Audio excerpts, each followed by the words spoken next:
रात बहुत गहरी थी। घड़ी में 12 बज चुके थे। कमरे में सिर्फ एक पीली बल्ब की रोशनी जल रही थी। उस रोशनी में बैठे थे रघुनाथ। उनके हाथ में पुराना घिसा हुआ बटुआ था। उन्होंने उसे धीरे धीरे खोला। अंदर पैसे नहीं थे, सिर्फ एक छोटी सी तस्वीर थी, उनके बेटे करण की, जब वह 5 साल का था। रघुनाथ ने तस्वीर को अपनी उंगलियों से सहलाया। आंखों में नमी उतर आई। बेटा, तेरे लिए तो मैं दुनिया से लड़ गया था, आज तेरे बिना ही हार गया। करण जब पैदा हुआ था तो डॉक्टर ने कहा था बच्चा कमजोर है, ध्यान रखना होगा। रघुनाथ ने उसी दिन मन में ठान लिया था, मैं अपनी हर ताकत अपने बेटे पे डाल दूंगा।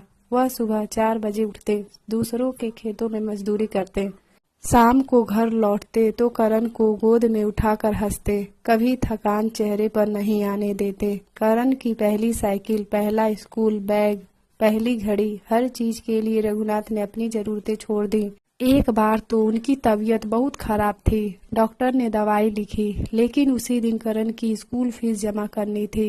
रघुनाथ ने दवाई नहीं खरीदी, फीस भर दी। रात को तेज बुखार में भी उन्होंने बेटे के सिर पर हाथ रखकर कहा, तू बस पढ़ ले, मैं ठीक हूँ। समय बदला, कारण बड़ा हो गया, शहर चला गया। पहले हर शाम फोन करता था, पापा खाना खा लिया। रघुनाथ का दिल खुश हो जाता। फिर फोन हफ्ते में एक बार आने लगा, फिर महीने में, और फिर सिर्फ जरूरत पर। रघुनाथ अब बूढ़े हो चुके थे, हाथ कांपते थे, आंखें धुंधली हो गई थीं, पर दिल अभी भी वही था जो हर पल बेटे के लिए धड़कता था। एक दिन उन्होंने अपने बटुए में देखा, सिर्फ कुछ सिक्के बचे थे।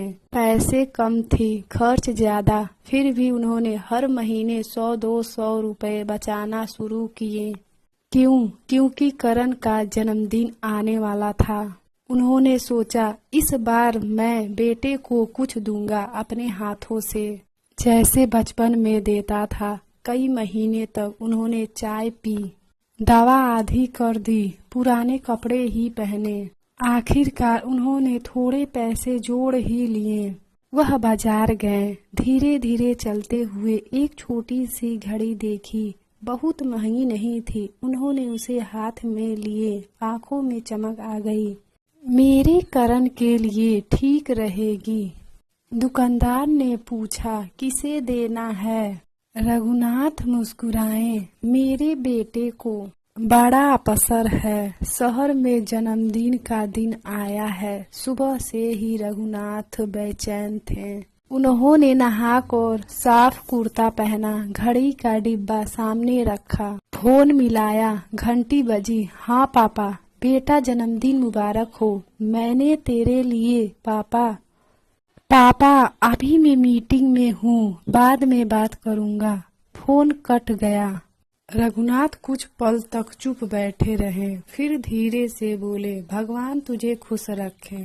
उन्होंने घड़ी को सीने से लगा लिया। आंसू बहे पर आवाज नहीं निकली। रात हो गई थी। करण का कोई फोन नहीं आया। रघुनाथ ने बटुआ को खोला, तस्वीर को देखा। तू छोटा था तो मेरे बिना नहीं सोता था, आज मैं तेरी आवाज बिना सो जाता हूँ। उस रात उन्होंने खाना नहीं खाया।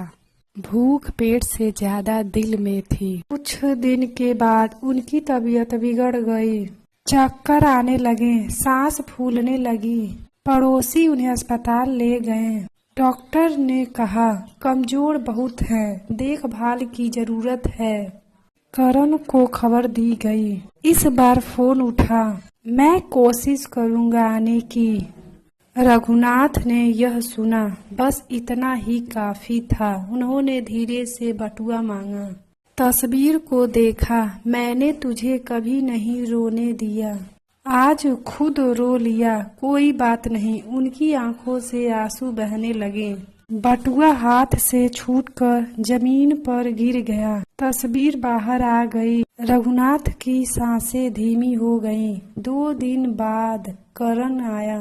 घर में सन्नाटा था। पड़ोसी ने बटुआ उसके हाथ में दे दिया। अंदर वही पुरानी तस्वीर और नई घड़ी। करण फूट पड़ा। उसे समझ आया, पिता का बटुआ खाली नहीं था, उसमें भरे थे सपने, त्याग और बेइंतहा प्यार। सीख। माँ बाप का प्यार कभी कम नहीं होता, बस हम व्यस्त हो जाते हैं। दोस्तों, ये वीडियो कैसा लगा हमें कमेंट करके ज़रूर बताइएगा। इसी तरह का और वीडियो भी देखने के लिए हमारे चैनल को सब्सक्राइब और एक लाइक ज़रूर करिएगा प्लीज़। धन्यवाद।